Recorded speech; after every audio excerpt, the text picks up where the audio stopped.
Spoiler alert, ladies and gentlemen, this one has a happy ending. Oh, it does. Isn't it a great piece of script writing? Actually, it has all the makings. I think it has all the features of a great movie. Indeed, I've seen the famous movie by Ron Howard with Tom Hanks and Kevin Bacon and a few other famous actors and actresses. What actually happened on Apollo 13? It had people on the edge of their seats who were around in April 1970. What actually happened? Well, that's what I mean about it being a great piece of script writing. But let's come back to that later. Okay. 50 years ago, on Saturday, the 11th of April, Apollo 13 was launched. This was obviously following the sequence of Apollo 11, which was July 1969, Apollo 12, which was December 1969, and now we have April 1970. We have Apollo 13. And all went well to start with. It did its normal stunt of launching, and it was a perfectly normal launch. It took off, and tens of thousands of people were watching it. Not as many as on Apollo 11, but tens of thousands on Cocoa Beach in Florida watching this incredible rocket take off. 365 foot high, 3,000 tons, lumbered up into the air.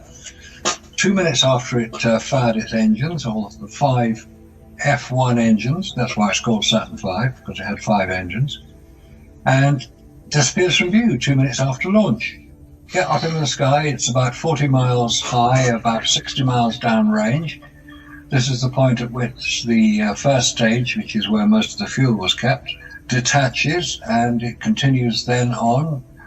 And we then, at that point, after it's disappeared from sight and out of camera range, we have to rely on NASA to tell us what's going to happen. And it was all very routine, and it was nothing much particularly happening until it got to about halfway to the moon, when we had the famous radio communication, "Houston, we seem to have a problem." And that's a classic, isn't it? It's a classic. That was Jim Lovell, who was commander at the time. He radioed back to Houston that they had a problem, and they had to find out what the problem was. Big understatement as well, apparently. Typical astronauts' coolness and sort of stoicism. Stoicism and cool under pressure. Well, that's what astronauts are supposed to be. They're all fighter pilots, test pilots. They've experienced unforeseen events. Anyway, Houston, we have a problem. And what the problem was, as it turned out, was one of the oxygen tanks in the service module, which is below the command module. You've got the command module sitting on top of the cylindrical service module where all the consumables were, where all the rocket engines were to maneuver it. And on top of the command module, of course, was the lunar lander, the LEM, the Lunar Excursion Module, in 2 parts, upper and lower section. So they were trying to work out what on earth happened. There was obviously an explosion of some sort, and there was obviously something was not right within the command module, because all the oxygen levels were falling very rapidly. So they worked out pretty soon that one of the oxygen tanks had exploded, and there they were, on the way to the moon, and you can't just sort of stop, turn around and come back. Spacecraft don't have brakes. You can't just stop. Maybe you could turn it around and fire your rocket, but you're going at a fair old speed at this point. You're being slowed down by the Earth's gravity. Earth's escape velocity is 25,000 miles an hour. This is the Translunar Injection. Which, yeah, that's right. Once they do that, you can't really stop until you get to the moon. Get to the moon, and that's the only point at which you can actually not slow down. You can go around the back of the moon and use the moon's gravity to put you into a lunar orbit, if that's what you want to do. So we're halfway to the moon. Big bang. Whoops.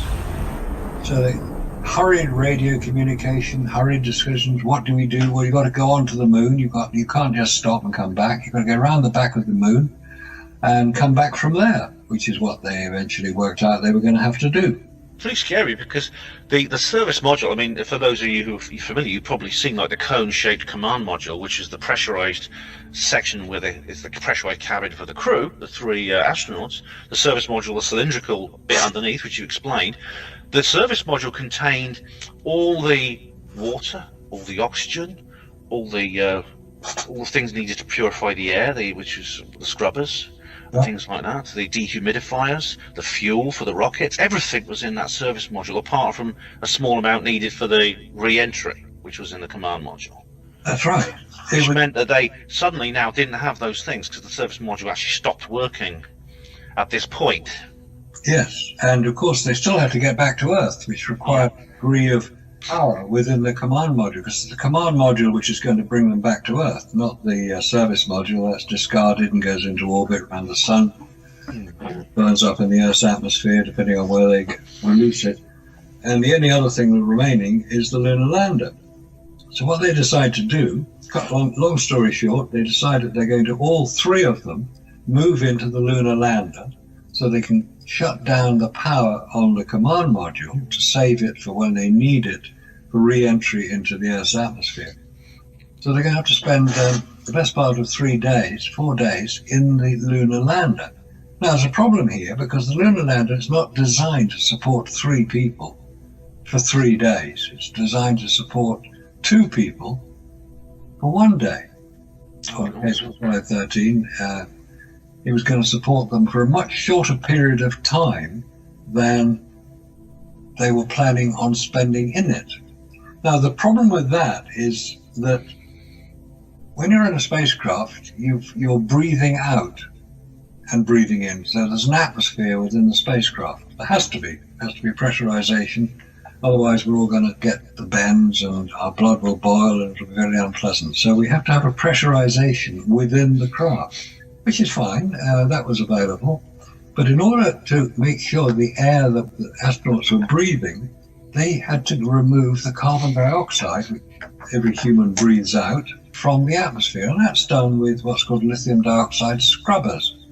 Basically, the air is passed through this charcoal-like filter, and the lithium dioxide crystals inside it remove the carbon dioxide, and then you don't breathe it in, and so if you breathed in too much carbon dioxide, you wouldn't survive very long. Yeah, it's like they use them at my hospital, actually, in some of the machines. These crystals turn pink when they actually absorb carbon dioxide, but this chemical compound that's created takes the carbon dioxide out of the air, because, as you just said, it would kill you if you breathe too much of it. It'll actually kill you. Yeah. But there's a problem here, as we're told they spent the best part of 4 days in the lunar lander with this scrubber, because they had to work out how to rig it up. And there was one rather major design flaw. The lithium dioxide, carbon dioxide scrubbers in the command module, because they were there as well, were not the same shape as the lithium dioxide, carbon dioxide scrubbers in the lunar lander. And one was square. So they had to work out how to ensure that the scrubbers that they removed from the command module would work in the lunar lander. So they had to fit a round peg into a square hole. It was a round hole in the lunar lander, and the scrubbers were square. But there's another problem here, which I don't have the answer to. I'll give you the problem, which is that these lithium dioxide scrubbers only last for a certain amount of time, and then they have to be recharged or replaced. If you recharge them, which you can do, you put it into a vacuum and that will remove it, or you regenerate it, or you replace it. And the proposal was that they would replace them, but they didn't have enough to replace them. They were only carrying about 3 or 4, but they should have been carrying about 50 for the amount of time. So there is an anomaly here, which has never been addressed properly, that the scrubbers that were carried would not last as long as the mission. Because if you start breathing in carbon dioxide, you're going to feel very unwell very soon. And you have to heat these things up, and you have to release them out of the craft. And that's not possible basically inside a closed atmosphere, because you just release the carbon dioxide back into the atmosphere. That's a good point, because you've got to get rid of the carbon dioxide, and if you're going to regenerate the scrubber, you have to do it outside the atmosphere you're about to breathe in. So another anomaly rears its head. Did they just sort of open the window and hang it out the window until it got clean? No, of course not. They couldn't do that. We're in space, don't forget. There's a vacuum in space. There's a major discrepancy between the consumables, the oxygen and the water, and all the other things that humans need to survive, there's a discrepancy between what was known to be available and what they would have consumed within this very, very small space. The lunar lander is not really designed for anything much more than 2 people being taken down to the lunar surface. So they had 3 guys in this tiny little space. It's the same as sitting in your car. It's about the same amount of space. It's about 200 cubic feet of space, which is more or less the same as the average car. So it's like 3 people sitting in a car. You know, there are going to be certain bodily functions that require to be done. If you're going to spend 3 or 4 days in space, you've got to eat, you've got to sleep, you've got to do all the other things. They didn't appear to have any problem because there are pictures of these 3 astronauts on Apollo 13 looking moderately comfortable in the lunar lander. And we all know the lunar lander is a very, very small craft. So we've got another anomaly here. This story is so full of anomalies, and we haven't even come to the biggest one yet. You can't help wondering about this. Now, again, I mean, I know the astronauts are very cool and everything. They were almost too cool. Now, there's a chap who's done a reconstruction of the mission using computer-generated imagery of the craft, and he's put on all the radio messages and things like that. It's in a long YouTube video. Some of the dialogue's a little bit forced. Yeah. Even the "we have a problem" thing, that is very similar to a line in the story, because it was a story created in both a book and a film at the same time, 2001: A Space Odyssey. The film was not an adaptation. Kubrick and Arthur C. Clarke came up with the story together and produced both at the same time. Yeah. But there's a scene where the computer, eventually goes crazy and kills one of the crew. He says, "We have a problem, Dave."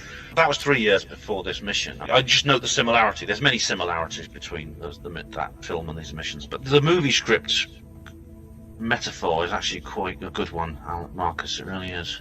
Most people do confuse the two, the real mission and the film of the mission. And most people will have seen the film of the mission. It's a very good film, very professionally made. And they portray the problems that they've experienced and how they solve them, and they portray it very well. But the film lasts about an hour and a half. This mission lasts several days, so a great deal had been condensed. So obviously they took the highlights of the mission and transferred that to the film.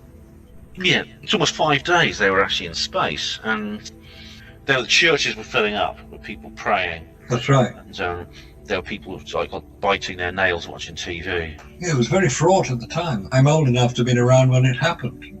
I was caught up in it all. I thought, what a wonderful experience they must be having. And then they got back and everybody was delighted and pleased. That's like every good movie, it has a happy ending. Like the Soviets had loads, and they lost several dozen astronauts. So something going wrong to this extent in space. I mean, I don't include Apollo 1 because that was a space disaster, but the rocket was on the ground. But is there any other occasion where a disaster of this magnitude has occurred and the crew actually survive? To be honest, I can't think of one off the top of my head. There may well have been. There have been several close shaves. But the annals of space travel, obviously we don't know what happens in China, whether they've had a few problems or not. But the Apollo missions were live on television, so we were going to see them all. We were going to be part of it. It was all part of the whole propaganda behind Apollo. I mean, there was an event several years ago, I remember, where a rocket took off from Baikonur, Soyuz. It was on its way to the International Space Station. I think this was 2017 or 2016. The rocket experienced some problems, and the capsule detached. But when it detached, I mean, it opened its parachute. And they just landed, and they were fine. Of course, astronauts do die. 7 died on the Challenger and Columbia, and I mean, I don't think the Russians have come clean about all the disasters they had. But this was on TV. Everyone was looking at it. It had all the chances of ending in tragedy, and then it didn't. Capsule comes down, and the guys get out, and they're smiling and they're happy, and the whole world is cheering with relief. Yes. And these 3 guys, are obviously very relieved. Yeah, it was what a story! What an amazing tale to tell your grandchildren. An extraordinary story, if it was true. I mean, once you get past the emotion of the event, and obviously it was a very emotional event at the time. It was 1970. This is the height of the Vietnam War. Cold War still going on, and the space race appears to be being won by America. So good luck to them. But when you start looking into the detail of this Apollo 13. It all starts, as I said, quite normally, and then you get this oxygen tank exploding. Now, an oxygen tank exploding is not a sort of gentle puff of oxygen into the service module, because that's where it was. It's a big bang, and there's an explosion. Now, in space, Newton's first law of motion applies. An object will remain in motion unless acted upon by another force. The explosion of an oxygen tank is another force acting on this spacecraft. So why was it not thrown seriously off course? There's no record in the Apollo Lunar Surface Journal of them trying to find out where on Earth they were, how to get back on track. They could presumably look out the window and see the moon at some point, so they know roughly where they were going to be going. But if the spacecraft was traveling in a completely indeterminate direction as a result of this explosion... Yeah, it's like a mini rocket engine. But if you've got an explosion in space, an unscheduled explosion, an unscheduled maneuver off course, you've then got to get back on course. But there's no record of them having done so. That I find particularly strange. And also, even more strange is, right, this oxygen tank explodes. There's a reasonable explanation for why it happened. But how did they know it happened? NASA claimed to have done analysis on the telemetry, which I thought they'd lost, but never mind. The astronauts come back to Earth in the command module. They've jettisoned the service module. It's either burnt up in the Earth's atmosphere or it's gone into orbit around the sun. How could they inspect it? They didn't have it there. They could only take what they thought was the action. The official explanation, believe it or not, is that it was caused by a short circuit in the electrical connections to the motor driving the paddle, which agitated the oxygen, which is liquid, agitated the oxygen in the tank. That's the official explanation. And it was short-circuited by a lump of solder that had become loose. Hang on a minute. How on earth could you work that out?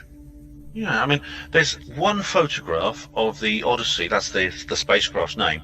You see like a hole in it, it's a big square. It looks like actual damage as such. It just looks like what we were talking about on Neil's show the other day, where it's like someone's taken the bonnet off to look underneath. This was taken by someone from the command module. The only reason they could take this photograph was because the command module had separated from the service module at that time. It was going for re-entry. Apparently they were very worried at that time because that was one of the most critical parts of the mission. There must have been some kind of blast from this thing for it to have damaged the heat shield. The heat shield, which is the bit that protects the command module as it enters the Earth's atmosphere, it's an essential part of any spacecraft. All spacecraft have heat shields because spacecraft don't have brakes any more than they have steering wheels. They don't have brakes, so they can't slow down. So as they come back to Earth, traveling at the same speed they enter the Earth's atmosphere as they left it, 25,000 miles an hour, they've got to slow down because you don't want to land at 25,000 miles an hour. You wouldn't survive, obviously. So you use a heat shield to protect you as the frictional load from the atmosphere builds up and heats the heat shield, which is made of a resin-type material, which is what's called ablative, i.e. it will destroy itself and protect whatever is behind it. That's the problem they've got right now with Orion. They can't work out how on earth to protect it. So you've got to maneuver your craft. If you come in too high, if you come in at 8 degrees, you're likely to burn up. If you come in at 4 degrees, you're likely to bounce off the atmosphere and go into orbit around Earth, and it will be very difficult to get back. So you've got to come into a very precise angle. So how did they achieve this? Now, when you're moving at 25,000 miles an hour, you haven't got much time to change direction, which you can do with the service propulsion module on the craft. You do have a degree of control over it, but not the angle of re-entry. And all the Apollo craft seem to come in at the right angle. Was the service module completely and utterly foobar? Was anything working on it? Because apparently it completely broke down. But there were 2 oxygen tanks. The oxygen was used to generate electricity. They were basically part of a fuel cell. They closed the whole command module down so that they didn't have to use as much electricity because there were 2 oxygen tanks on board. They had part of one of them left. So they had enough oxygen, they calculated, to generate enough electricity to power up the command module so that it could re-enter the Earth's atmosphere. And that was done relatively soon before the actual re-entry. The actual main engine on the command module wasn't working. They had to use the lunar module engines. I mean, they've got two. They've got the descent and ascent engines. And they actually used these to get away from the moon and back to Earth, apparently. It was a manoeuvre the craft as it did a slingshot around the moon, apparently. They aimed for the moon, they got to the moon, we're told, and then they had to fire the 10,000-pound thrust rocket engine, which would officially have landed them on the lunar surface if it had all worked, to slow the craft down sufficiently that the gravitational attraction of the moon would capture the craft, and it would then go into orbit around the moon, and when they got around the other side, they would fire the engine again to propel it out of lunar orbit back towards Earth. Now, all this requires a considerable amount of sophisticated direction and timing, and their computer didn't really have that capability. We're told it had the same computing power as a wristwatch, which may or may not be the case. It worked in a slightly different way, or the Apollo guidance computer, but it wasn't autonomous. It couldn't do something by itself. It had to be told what to do at any given moment in time. Now, the astronauts would have had to plotted where they were using, get this, a sextant.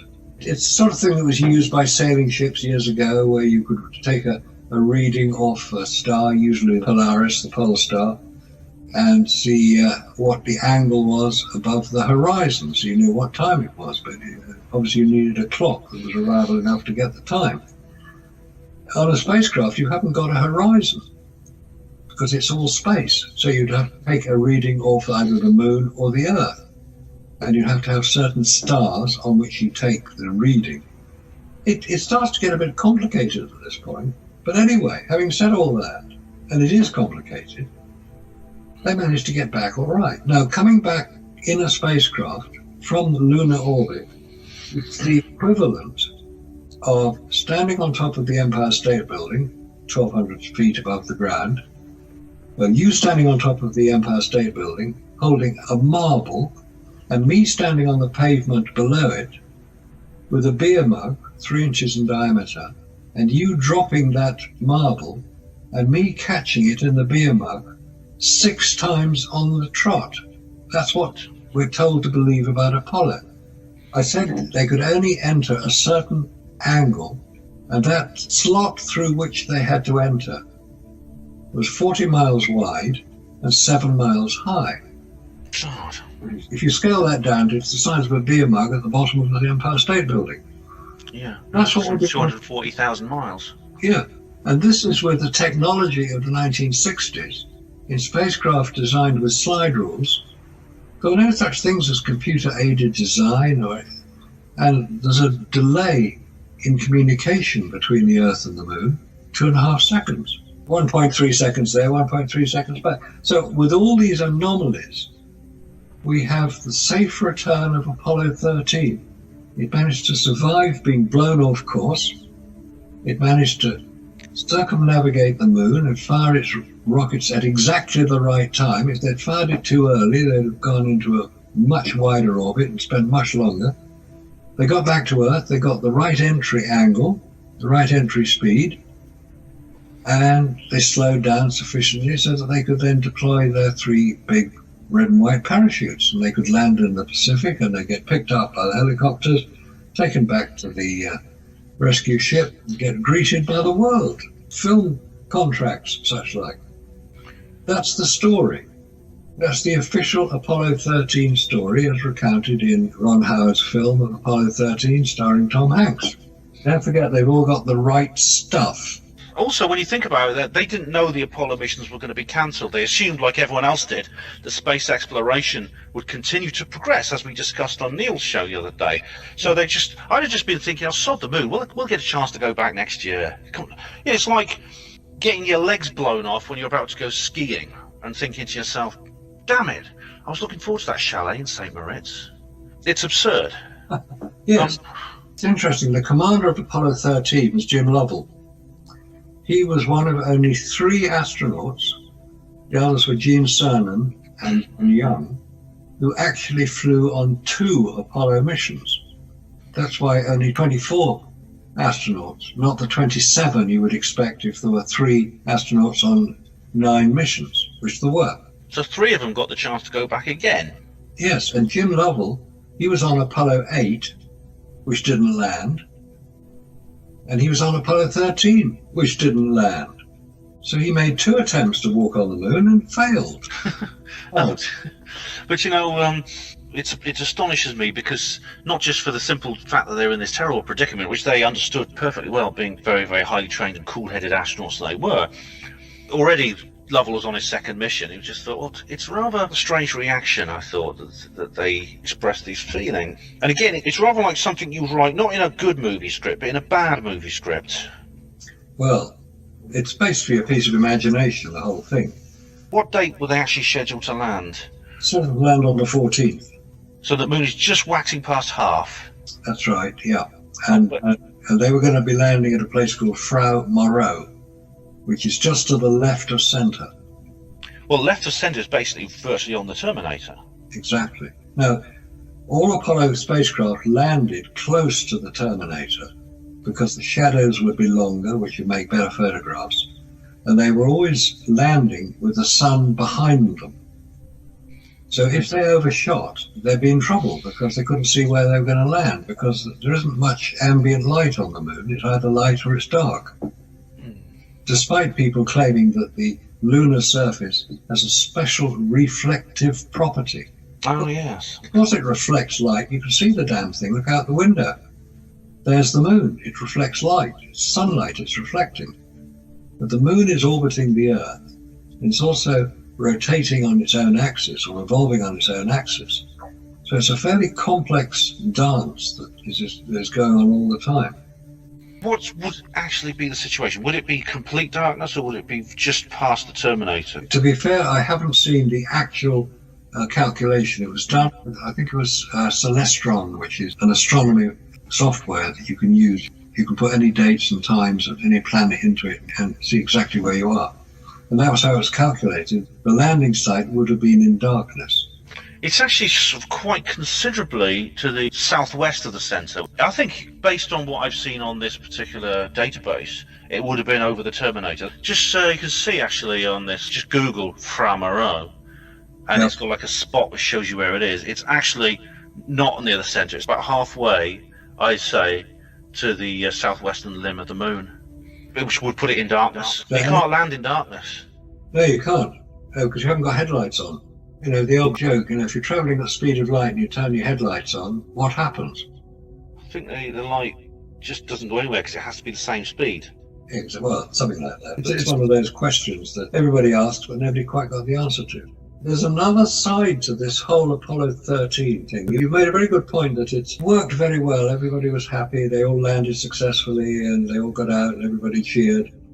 It started off with a disaster and it ended up with a triumph, which is why I say, was it real? Was the whole thing completely fabricated? Because there is another story to Apollo 13, which is not often told, not often known about. But let's just cover a few of the details. We said that Apollo 13 launched on Saturday, April the 11th, 1970. Yes. And any Apollo craft being launched from Florida, where they were, would follow more or less an equatorial orbit, despite people claiming that it went into polar orbit. Let's say an equatorial orbit. And most of the Apollo astronauts would look out for a feature in Africa. And that feature was known as the Eye of Africa, or more correctly, the Richat structure, R-I-C-H-A-T. Yeah. It's a very evident physical structure in Mauritania, which looks like an eye. It's about 20 kilometers in diameter. It's large enough to be seen from space. And astronauts would watch out for it because they knew they'd be flying close to it, so they knew they were on the right course. It's concentric circles. I mean, it looks artificial, quite frankly. It's been claimed to be the site of Atlantis because it is very close to the description given by Plato for what Atlantis looked like, 3 concentric circles. And it's a very, very hard place to reach. I've only ever seen one film of anybody who's actually got to that Rishat structure. Yeah, it's right in the middle of the Sahara Desert, which is very difficult to get to, of course. And of course, Mauritania is not exactly known for its security either. It's full of people who will attack you. Yeah, that's right. Which is why the famous Paris-Dakar rally had to be moved to South America, because they couldn't guarantee the security for the cars going through Mauritania. You see this, you know you're on the right course. It's a very distinctive object. You could see it from space, but it's near the equator, which means sort of slightly north near the tropics. That's right. So you'd be able to see it if you're on an equatorial course. It wouldn't be below the horizon. It's something that the astronauts would look out for. So that is the course that most of the Apollo rockets would take. And they would watch out for this, and they would know they're on the right course. However, now we come to the other side of the story.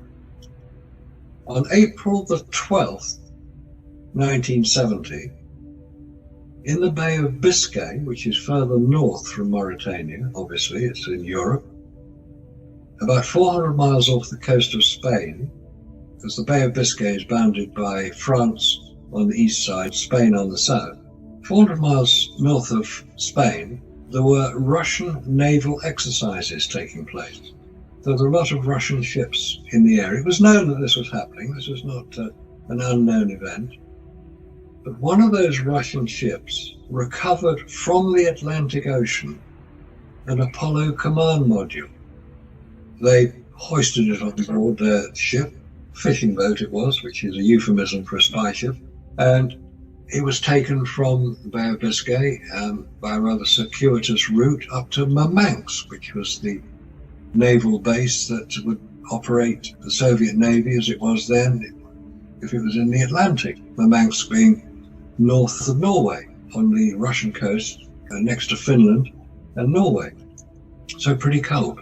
6 months later, September the 4th, a US Coast Guard cutter called the South Wind arrived at Murmansk for a 3-day rest and recreation visit.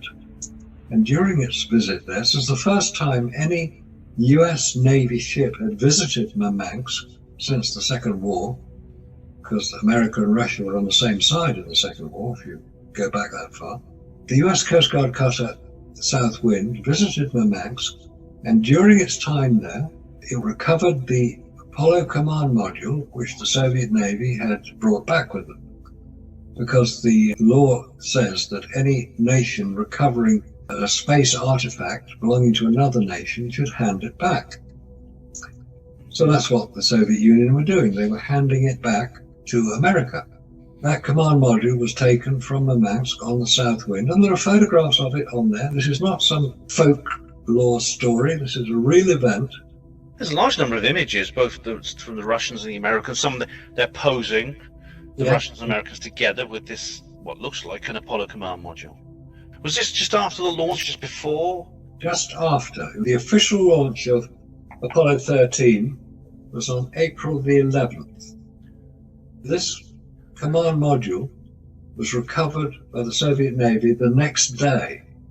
That's weird. I mean, it's not like it's a secret. There's photographs here. You can see like there's Coast Guard sailors smiling and standing, in front of this ice-covered thing which says NASA on it. It's a command module. It says NASA actually written on it. Yeah, photograph it on the front deck of the USS Coast Guard cutter South Wind. It's indisputably a command module. Now, the official explanation is that, no, this isn't an official command module. This is a boilerplate module. And its official title is BP Boilerplate 1227. Boilerplate, so what does that mean? Basically, a boilerplate was used for practice. They would put the astronauts in, they'd drop them from a fairly low height into the water, and they would practice getting out. So it was used for practice activity. They'd be in there, but the material wouldn't be like a command module, just they can practice the re-entry and the getting out and things like that. So that's what it has been described as. But the next question is, what the hell was it doing in the Bay of Biscay in the first place? what was any Apollo craft, any NASA spacecraft doing floating in the Bay of Biscay? That's really weird, isn't it? It gets weirder because this boilerplate, which is presumably a sort of practice thing, it's built to look like an Apollo command module, which it probably is. That's its purpose. The astronauts would practice in it, getting into it, getting out of it, because they'd be parachuted back into the Pacific. So they had to practice getting out of their command module into the rubber dinghies that were brought to take them to the rescue ships. But this command module, recovered from the Bay of Biscay, had not been reported as missing. You'd think that they'd notice, even if it was a practice command module. You'd think they'd say, hey, it fell overboard and it drifted away and we couldn't catch it. Anybody see it? Let us have it back, please.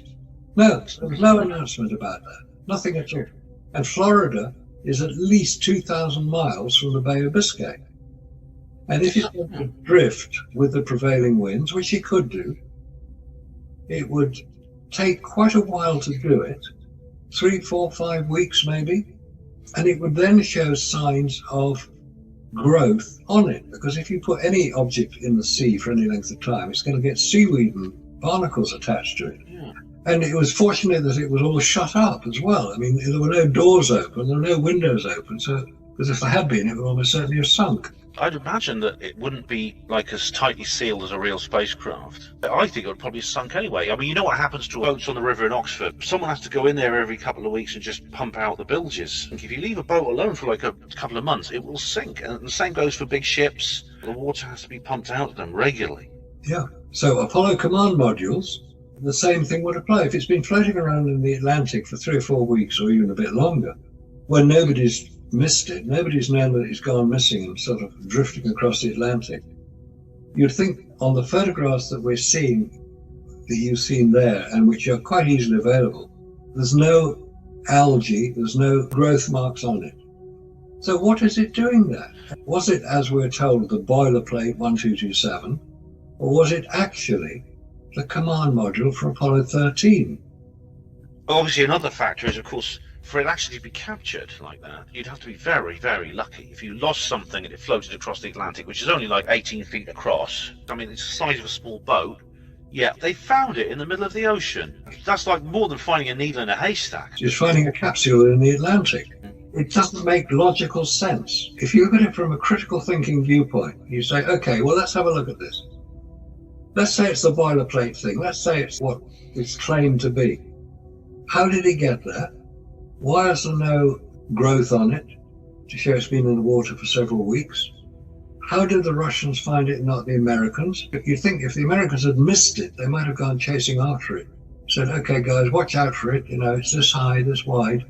If you find it, give it back to us, please. No, the Russians found it. The Americans didn't ask for it back. There were no American ships anywhere near it at the time. There was a Soviet naval exercise going on. Right, let's take it next step further.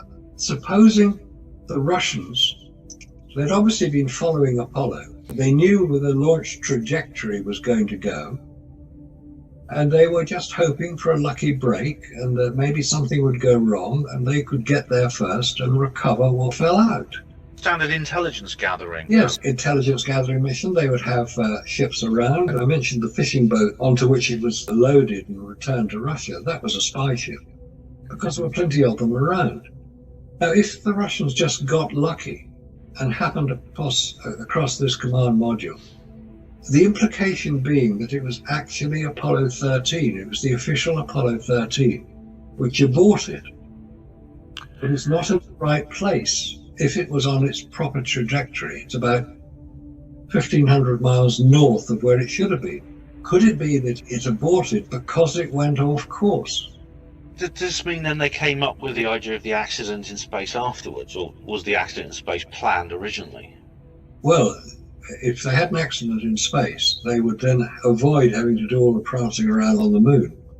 So they could just ramp up the Jeopardy action, which they did rather successfully. Because don't forget that America is very good at publicity. That's true, yeah. So they would ramp up the idea of the brave astronauts. But supposing they knew perfectly well, somebody knew perfectly well, that the astronauts were in no physical danger because they were back here on Earth. and they were going to be flown across America and put up into a C-130 transport plane, put into another command module and jumped out the back of it so they could be seen to parachute down. It wouldn't be difficult to organise that. That, ironically, is the storyline behind the film Capricorn 1. But the astronauts would have been inside this command module when it landed in the Bay of Biscay. Do you think there were actually astronauts on board? Well, it's 50-50. Were there astronauts on board? All of the Apollo craft. Or were they taken out like in Capricorn 1? Were they, yes, taken out. And there was a means to take them out as well. At the top of the 39A launch tower at Cape Canaveral, as it was then, there was a means of rapid exit from the command module. It was a tube down which you would slide, like a giant fairground slide, and you'd land up in a room below the launch tower, which was soundproofed and protected, assuming that the rocket then exploded or took off, you would be protected from it. Now, this room existed. Anybody who's followed it closely will have seen the film of James Burke actually coming down the slide and coming into the security room below the launch pad. Now, I don't know, because I don't have any evidence that it happened, but if you look at it from a point of view of probabilities, could an astronaut have gone up as if to get onto the command module, not got into the command module, come down the escape chute, where nobody would have seen them because it would be just before the launch, be able to be secreted away 24 hours later when all the interest in what was going on because the rocket had gone, and gone elsewhere. All right, it gets into the realm of fantasy and science fiction at this point, but these are things which are possible. It's not to say that they're an impossible scenario, because this command module was certainly recovered from the Bay of Biscay. You've got the photographs there, you've seen what it looks like. Yeah. It's the size of a command module, Apollo command module. Yeah. I don't think it's possible to resolve this, but obviously this is suspicious. There's an odd coincidence that these things happened at the same time. And when coincidences become mathematically impossible, because you've got to have so many stacked up one on top of the other, you then start looking for other explanations. Yeah. I mentioned that this command module, which was recovered from the Atlantic by the Russians, is on display. You can go and see it today. It's at Grand Rapids in Michigan. It's on display outside. There's one problem, though. You can't see inside it. It's sealed until 2076. Oh, that's a long time to wait. So it's like a little time capsule. Yes, so we don't know whether it is the real command module, because the official display of the Apollo 13 command module is in Kansas. I'm not recommending this, by the way, listeners, but I'd be sorely tempted to see if I could sneak in after closing time and just take a little peek. An interesting exercise, because then you could measure the one thing that nobody's actually got the answer to yet, the diameter of the tunnel through which astronauts had to move between the command module when they got into the lunar lander.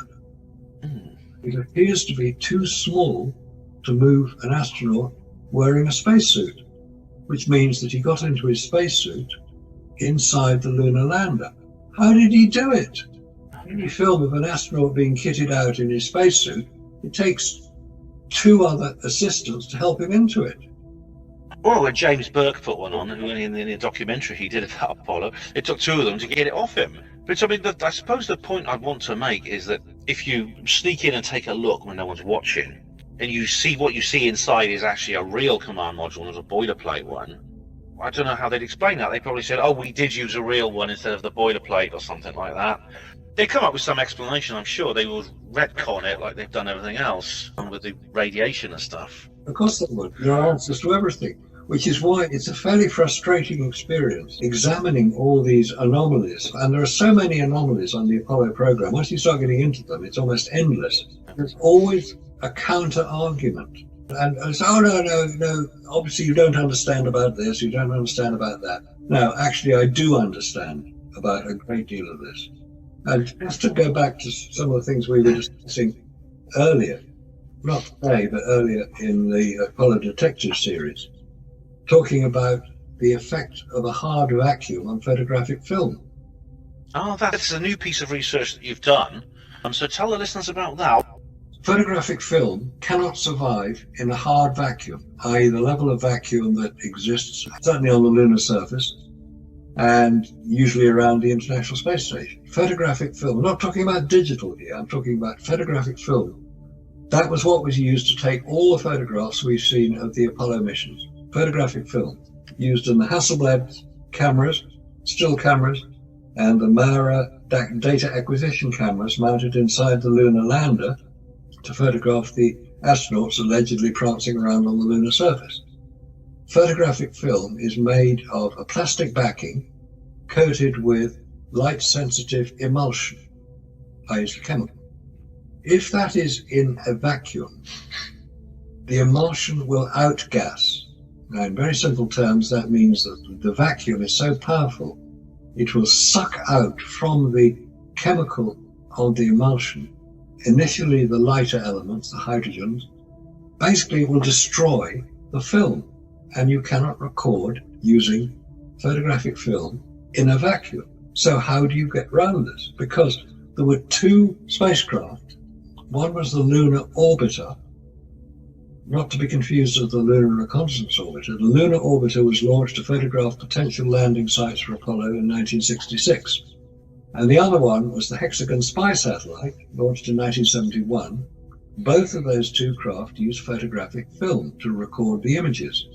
And in order to ensure the survival of the photographic film, they were housed within a pressurized container inside the spacecraft. It's shown on the schematics of the Lunar Orbiter. You can see where the hydrogen canister, which provides the pressurization, is, and the extent of the airtight container in which the film is kept. The Hexagon Spy Satellite, which is quite a lot bigger, 60 foot long, had a pressurized container, 30 miles of photographic film that was contained in it, 155,000 feet of film, and the camera and the buckets on which the film was dropped from the spacecraft to be caught by a fishing net being trailed behind an aircraft. Absolutely true. So photographic film has to be kept in a pressurized environment. Not a very big pressure, about 1 pound per square inch will do, but it must be pressurized. So how do I know all this? Because I attended a lecture in London 2 years ago where the designer of the Hexagon Spy Satellite camera system, it was a stereo camera, very, very sophisticated, incredible piece of equipment. The designer of that camera equipment had now been released from the oath of secrecy, and the Hexagon Spy Satellite had been declassified.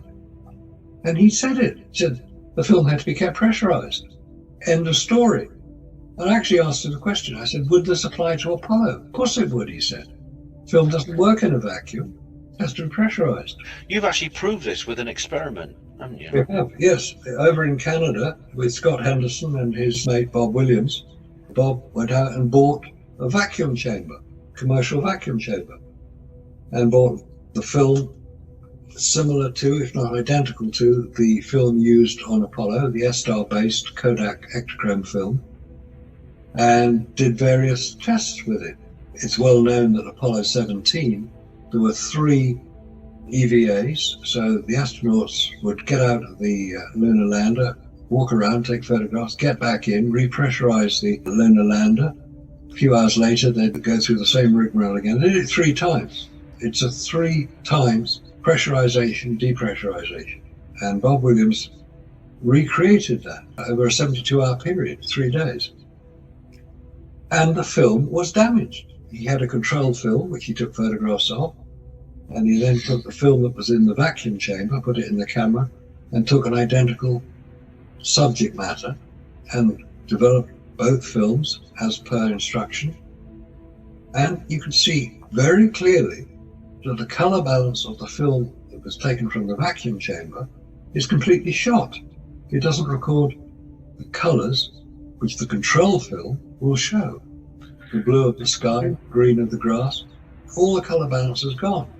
And there's an article on the Alice website called Apollo Film Subjected to a Vacuum. There's a distinct difference in quality. The ones with the vacuum on the right of this column, you can see the colours almost drained out of it. You can.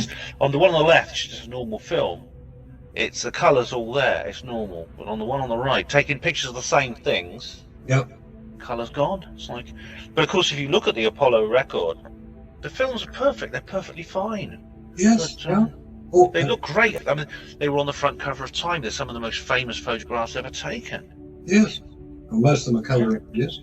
Well, certainly the ones we see reproduced in magazines are the colour images. And the colours are what you'd expect them to be. The American flag, which is red, white, and blue as well.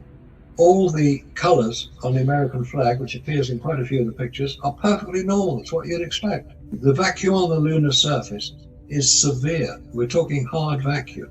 It's a harder vacuum than can ever be reproduced here on Earth. Yeah, Scott has proved actually that in his own work that it's considerably harder the vacuum than the one which is in low Earth orbit where the International Space Station is. And you see people wearing spacesuits there, but on the moon there's no atmosphere. It's like the very thin, tenuous upper atmosphere of the Earth is absent. Exactly, because there are no particles of atmosphere. Oxygen, hydrogen, whatever, nitrogen. There's nothing there, so there's nothing there. This is what I mean by vacuum. And the other thing, I mentioned outgassing. Anybody who's done a little physics experiment and has got a bell jar which can have its air evacuated, will know if you put a bowl of water inside a vacuum, it'll start to boil. That's outgassing. It's the gases within the water being forced out. Now, the other thing that happens in extreme vacuums is what's called cold welding. It's what the name implies. You get two metals touching in a hard vacuum. They will literally weld each other together, or they will be welded. And there's no physical intervention. What is happening is that the vacuum will force out the volatile elements from the metals, the hydrogen and so on, and as it's being forced out, they will intermingle with each other if the metals are close together, and it would be as if they had welded together. So this is a kind of outgassing from metal. Yeah, metals outgas just as much as liquids do. Now, if you've got metals outgassing, and you've got a photographic camera with a metal shutter, which the Hasselblad cameras have, in a vacuum, you would expect the shutter leaves, there are 6 of them, will start to weld together, but they don't. You'd expect the spacesuit, which in a vacuum, you can't just have a little rubber seal between the helmet and the spacesuit. You have to have metal seals, but they would cold weld together. The cold welding effect would happen to the spacecraft. It would inevitably cause it to malfunction. Yes. Now, obviously, there are ways in which you can prevent that, because spacecraft have been sent to the moon regularly. The first one was 1959 when the Russians did it. The Chinese have done it, the Indians have done it, the Japanese have done it, the Russians have done it, the Americans have done it. So unmanned spacecraft can be protected. There are things that you could do. Basically, it's putting on a form of Teflon coating onto the metal so it doesn't outgas. Ironically, Teflon will outgas itself, but it will protect the metal underneath it. So there are spacecraft in this hard vacuum, but they're all unmanned. This is the difference. These are spacecraft designed specifically for the conditions. Now, I went on a tour of a company near Guildford that makes satellites. And I asked them, I said, what precautions do you take against vacuum in space? And they said, well, we've got a test chamber, and we know what we have to do to protect the metals. We know what we have to do to protect the electronics from radiation in space. And it's basically called hardening. And they're using forms of insulation. Gold foil is quite a good form of insulation, but they use lead and uranium, which are very solid metals. But these are unmanned spacecraft, and they can be designed and constructed in such a way that they can survive the dangers and the problems of space. But when you start putting humans into space, that is where you get the real problem. Because us humans, we're very delicate little creatures. Oh, yeah. We have to take our pressurized atmosphere with us. We have to take all our food and drink with us, and we have to be able to get rid of the excrement that we might produce. So they have large nappies. Yeah. So humans have to be protected in ways which are yet to be discovered. Was there any protection against cold welding actually on anything that went up with the Apollo missions? Not that I've ever been able to find out. There's even a mention of it. That is an odd thing, isn't it? I'd like to bring back another point here, the recovery of this strange piece of Apollo hardware in the Bay of Biscay by Russians. Now, if I was a Russian, this would be a perfect opportunity because, of course, there was the space race. So the two superpowers, the USSR and the USA, were locked in this battle to win everything in space. Now, the first decade of the space race, I think it's fair to say that the Russians had a decisive lead. They got the first rocket up, the first man. They got all the major firsts up in space. Now, when the Americans landed a man on the moon, that must have severely dented the Russians' pride because they would have realized that essentially the Americans are just as good as they are, and they were no longer trailing behind them. Now, if it turned out that they hadn't really achieved what they claimed to have achieved, then that's a disallowed goal. It's 1-0 again. So if I was a Russian and I caught the Apollo program red-handed, faking stuff by dropping craft where it shouldn't have been when they're supposed to be flying them to the moon, I'd do what they did with Gary Powers on the aircraft that they captured, the U-2's pipeline. I'd put a signal. Look here, everybody, the Americans are fooling the world. Yes, they did. They didn't, Marcus, they didn't do it. They must have collaborated with this hoax because they must have known right back from Apollo 8. They must have, because they had the means to find out themselves. You know, unlike the other countries of the world, they had the means. Of course, as many other countries do now, but at that time it was only the Soviet Union that also had the means. So they obviously went along with it. Also, Russia played games at a very, very sophisticated level. They're the best chess players in the world, aren't they? Yes. They're very good at game theory. Now, in September 1968, the Russians launched an unmanned craft to the moon. It's called Zond 5.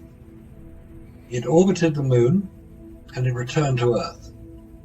On that craft were two turtles, we call them tortoises, i.e. life. There were other things, plants and seeds, but there were two live creatures. I would imagine they got a little bit upset and glad to get back to Earth, but they were alive. And what that would appear to demonstrate is that biological life, which a tortoise is, could survive the radiation obviously known to exist around the moon.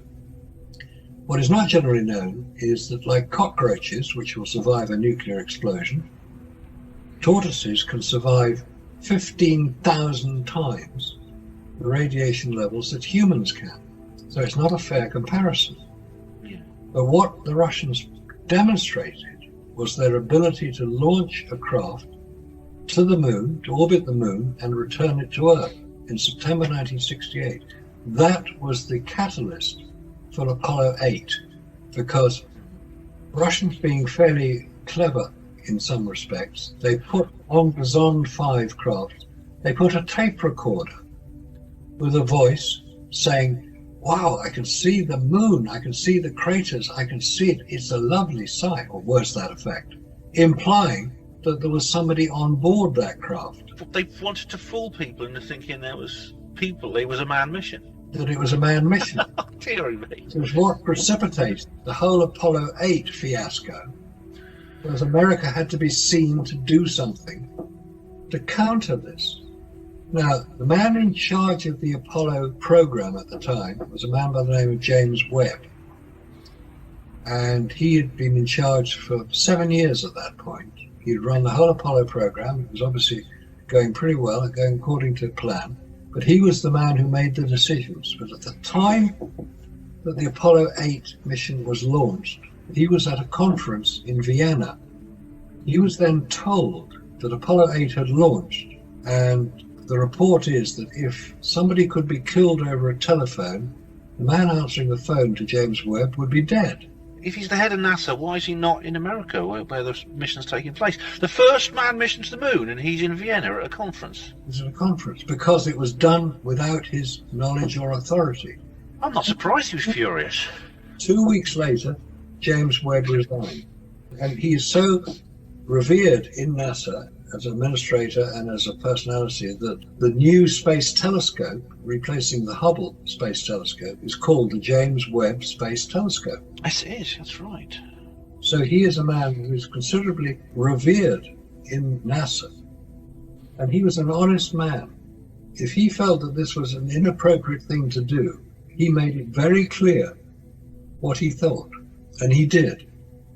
President Johnson, don't forget, was the president at that time, and for various reasons his resignation was accepted. The other story is that he was asked to resign. Maybe he was going to blow the whistle on what was really going on. But the point is that Apollo 8 was again a very sophisticated piece of psychological warfare conducted by the Russians to persuade the Americans that they, the Russians, had just orbited a manned craft around the moon. And that generated the Apollo hoax by America because they couldn't do it, but they had to be seen to do it. And this is the difference. They had to be seen to do it. I know this is discussed in Percy Bennett's book, whether the reason that this was done is basically because the Americans have some dirt on the Russians too. It's a case of you no tell, I no tell. Oh, that certainly would come into it. But also don't forget that one of the last things that President Kennedy did before he was assassinated, he made a speech to the United Nations in September 1963, where he publicly offered cooperation between America and Russia in space. He said, why should we duplicate our efforts? Let's work together. And maybe he wasn't the most sophisticated scientist. He was a politician. He could see that spending these vast sums of money on the Apollo program, because it was getting more and more expensive, it would be much better to do as the title of that book, which interesting excerpt from, For All Mankind, the Apollo 11 plaque, which says we came in peace for all mankind. If Kennedy was prepared to offer cooperation to the Russians in 1963, he was obviously fully aware that this was a bigger problem than anybody had come up with. Now, at that point, Khrushchev was the General Secretary of the Communist Party at the time, President of Russia. He refused the offer. And the reason for that is that he did not believe that America could land a man on the moon, and he wanted to force them to fail. Incredible, because I mean, Kennedy must have been a bit haunted by the speech he gave in '61, the State of the Union address, which was just after Yuri Gagarin had gone up. And everyone was absolutely aghast at how America had fallen behind so far. Because once you get the first rocket up and you get the first man in space, you get the first astronaut, where else do you go from there? And the answer is, in terms of manned spaceflight by the technology at the time, and indeed the technology that's publicly available now, it is literally a landing on the moon and astronauts on the moon. That is the only place to go. After that, because it's literally like the two poles of the Earth, it's like a finite thing, because once you've got the moon done, then the next is Mars, which is like 100 times more difficult. So it's the moon or nothing. And so Kennedy had to say this. He had to say, we're going to land the man on the moon and return him safely to Earth. Which was a very dramatic speech, and at that point, the only American who had been into space was Alan Shepard, and he'd only gone up and come back down again. He hadn't even gone into orbit. The first American to orbit was John Glenn in 1962. So they were playing catch-up all the time. But they knew perfectly well that there were major problems of traveling in space, not least of which is the problem of radiation.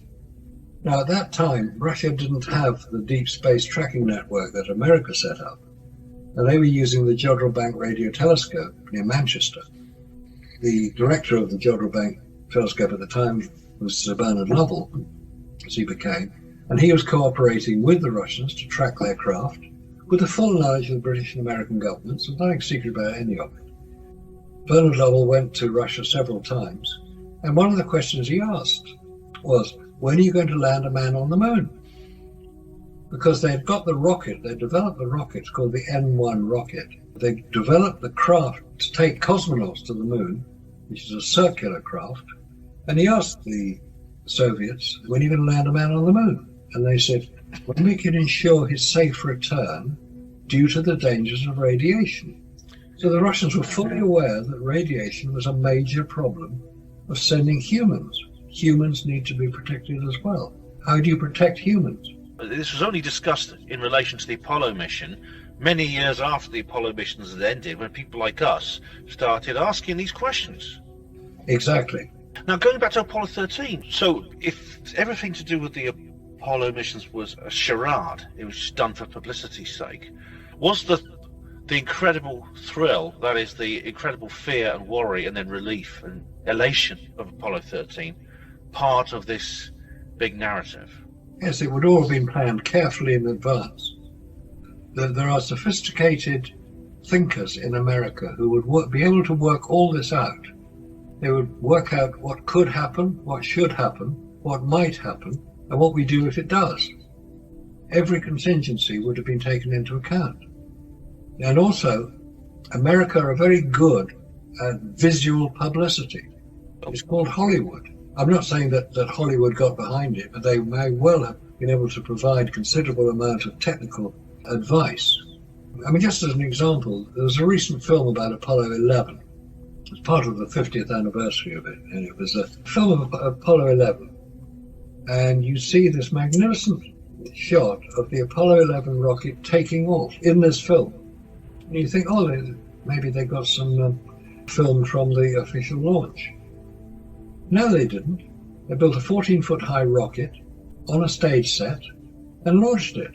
The whole thing was faked. If you've seen the film about Neil Armstrong, the film is called First Man. In that film, we see him flying in the X-15 plane. We see him flying in the Gemini spacecraft. And when you see the film set on which that Gemini spacecraft is constructed and created, it's a film set.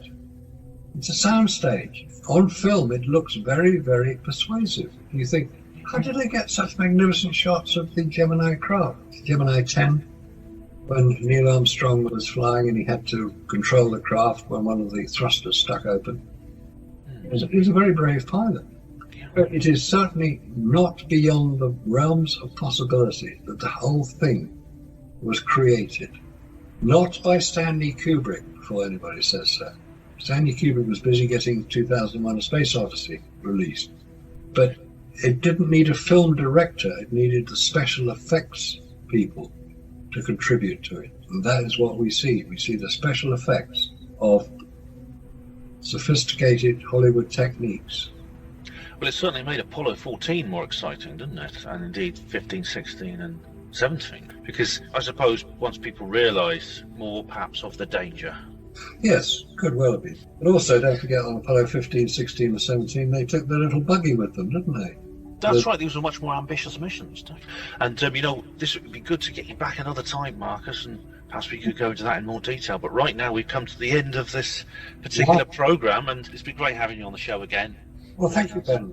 Really appreciate coming on. It's good to explain, because you asked such good questions. But you have several websites you want to talk about before we go. One is owlist.com, and you have contributed to that quite a lot.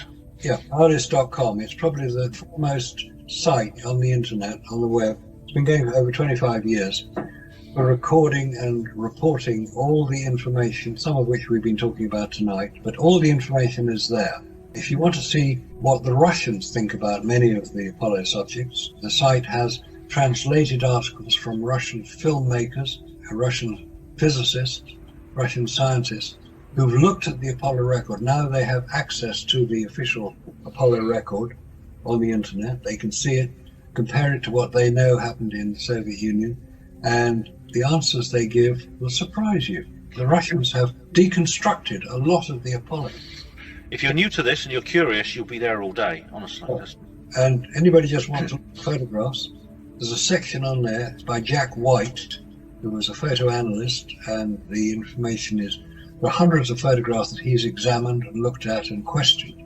Check it out, it's worth going. And the other one, if anybody wants to send me an email, make a comment, just go on to owlist.com and go to the contact section and send me an email to be forwarded to me. Also go on to nexusmagazine.com, the world's premier alternative news magazine. Go onto the website, nexusmagazine.com. Go to the contact section, you can send me an email there, I will receive it. So Marcus, thanks very much once again for being a guest on the Hapanwo show on Hapanwo Radio. I'm sure we'll get back together very soon.